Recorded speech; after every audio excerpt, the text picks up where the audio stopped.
दोस्तों इस सीरीज के चौथे एपिसोड में आपका बहुत बहुत स्वागत है। दोस्तों आज हम बहुत इंपॉर्टेंट टॉपिक पे बात करने वाले हैं। हम बात करने वाले हैं क्रेविंग के बारे में, हम बात करने वाले हैं ट्रिगर्स के बारे में। दोस्तों जितने भी ट्रिगर्स होते हैं ये वे सारी परिस्थितियां होती है, ये चाहे व्यक्ति हो सकता है, कोई वस्तु हो सकती है, कोई भी परिस्थिति जो आपको शराब पीने के लिए प्रेरित करे वह ट्रिगर है। और ट्रिगर एक बार दब गया तो शुरू होती है क्रेविंग, यानी कि तलब वो चीज होती है, वह तीव्र इच्छा होती है जो आपको शराब पीने के लिए मजबूर कर देती है। अब इस चीज को बड़ी आसान भाषा में हम समझ सकते हैं। जितने भी ट्रिगर्स हैं वो बीज हैं और उनसे बनने वाला जो पौधा है वो क्रेविंग है, यानी कि तलब है। यदि हम बीज को बोए ही नहीं तो हमें पौधा मिलेगा ही नहीं। आपको तलब को कंट्रोल करना है तो हमें सबसे पहले ट्रिगर्स को कंट्रोल करना। अल्कोहल को हमेशा के लिए अलविदा कहने वाले हैं। दोस्तों जितने भी ट्रिगर्स होते हैं वो 5 कैटेगरी में डिवाइड किए जा सकते हैं जो आपको शराब पीने के लिए प्रेरित करते हैं। जो सबसे पहले ट्रिगर होते हैं वो होते हैं इमोशनल ट्रिगर, यानी कि अकेलापन महसूस होना, उदासी होना, गुस्सा महसूस करना, चिंता होना या तनाव महसूस करना। दूसरी टाइप के जो ट्रिगर्स होते हैं वो होते हैं सिचुएशनल ट्रिगर्स, यानी कि कभी पार्टी में चले गए, बाहर चले गए, किसी दुकान के पास चले गए तो शराब की याद आना। तीसरी टाइप के जो ट्रिगर्स होते हैं वो होते हैं सोशल ट्रिगर्स, यानी कि दोस्तों के साथ बैठ गए, पीयर प्रेशर में आ गए तो शराब पी ली। चौथी टाइप के जो ट्रिगर्स होते हैं वो होते हैं फिजिकल ट्रिगर्स, यानी कि विड्रॉल सिम्टम्स आना, हाथ पैरों में झुनझुनी आना, थकान महसूस होना और भूख लगना। और अंतिम हमारा ट्रिगर है वो मेंटल ट्रिगर, यानी कि पुरानी यादें आना, नकारात्मक विचार आना।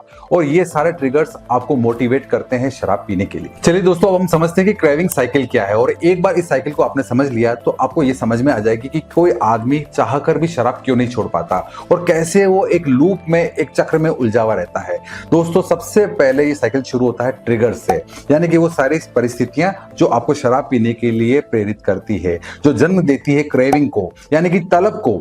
और एक बार तलब उड़ गई तो अब जरूरत पड़ती है एक्शन की, यानी कि शराब पीनी बहुत अनिवार्य हो जाती है। और शराब पीकर मिलता है हमें रिवॉर्ड क्या है? सुकून, मानसिक शांति और टेम्परेरी रिलीफ, जो आगे चल के ले जाता है हमें गिल्ट की तरफ। हमें असहज महसूस होता है और हमें पश्चाताप होता है, लेकिन कुछ समय बाद जैसे ही ट्रिगर हमारे आंखों के सामने फिर से आते हैं और फिर से वही चक्र चल पड़ता है और व्यक्ति इस कुचक्र में हमेशा फंसा हुआ रहता है।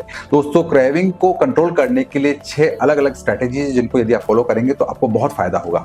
पहली जो स्ट्रेटेजी है वो है डिस्ट्रैक्शन, यानी कि आपको जब भी याद आए शराब पीने की तो आप टहलने निकल जाइए, गाना सुन सकते हैं, अपने आप को डाइवर्ट करिए, खूब सारा पानी पी लीजिए।